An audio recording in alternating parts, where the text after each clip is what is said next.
किसी से क्या बताए क्या हमारे दिल में न छूट के अમને 29 દિવસથી મહાનગરપાલિકા ગાંધીધામની આગળ ધરણા કરવા પડ્યા છે।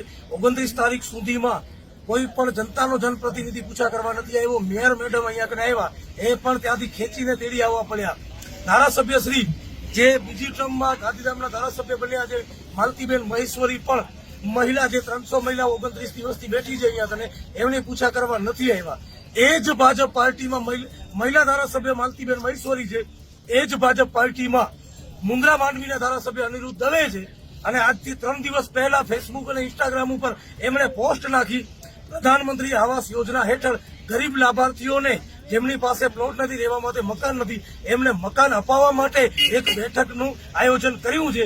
ભાજપ પક્ષના બંને ધારાસભ્યો કે ગરીબ લોકો માટે સાહેબ તમે સારું કામ કર્યું છે। 29 દિવસ ત્યાં ધરણા ઉપર આ લોકો બેઠા છે। માલતીબેન મહેશ્વરી એક પણ દિવસ પૂછા નથી કરી અને આ લોકોને મકાન મળે, પ્લોટ મળે। અહીંયા કને ગર્ભવતી મહિલાઓ બેઠી છે, મોટી ઉંમરની બુઝુર્ગ મહિલાઓ જે બીમાર છે અહીંયા કને ધરણા ઉપર બેઠી છે, યુવાનો જે અમારી સાથે મોટી ઉંમરના લોકો પણ અહીંયા કને બેઠા છે, બ્રાહ્મણ છે, ક્ષત્રિય છે, જૈન છે, ઓબીસી છે, એસસી છે, એસટી છે, આ તમામ જાતિના લોકો ગઢવી આ તમામ જાતિના લોકો ધરણા ઉપર બેઠા છે। મોટી વાત એ કહું, હિન્દુઓની સરકાર છે, હિન્દુઓના ઘર તોડ્યા છે, તમામ લોકો હિન્દુઓ છે, એમને ઘર તોડી નાખ્યા, વૈકલ્પિક સુવિધા ન આપી અને 29 દિવસથી હજી 6 મહિને લડવું હશે તો અમે લડવા તૈયાર છીએ। ખાસ વાત એ કહું કે આજે હું કમિશનર સાહેબને મળવા ગયો, કમિશનર સાહેબે પહેલા લેટર આપ્યો હતો મને કે અમારી પાસે જગ્યા નથી, અમે એક આવેદન પત્ર આપીને જગ્યા બતાવી, ગાંધીધામમાં આટલી બધી જગ્યાઓ છે, તમે પ્લોટ ફાળવણી કરો। આજે કમિશનર સાહેબ એમ કહે છે કે અમારી એવી કોઈ યોજના જ નથી કે અમે પ્લોટ ફાળવણી કરી શકીએ। સાહેબ આઈએસ અધિકારી છે,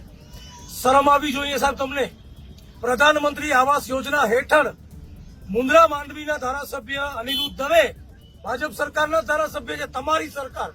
ખરેખર આઈએસ અધિકારી કોઈ સરકારનો ન હોય, પણ હું જ્યાં સુધી માનું છું અને આક્ષેપ લગાવું છું તમારા ઉપર સાહેબ કે તમે ભાજપના છો, જનતાના નથી।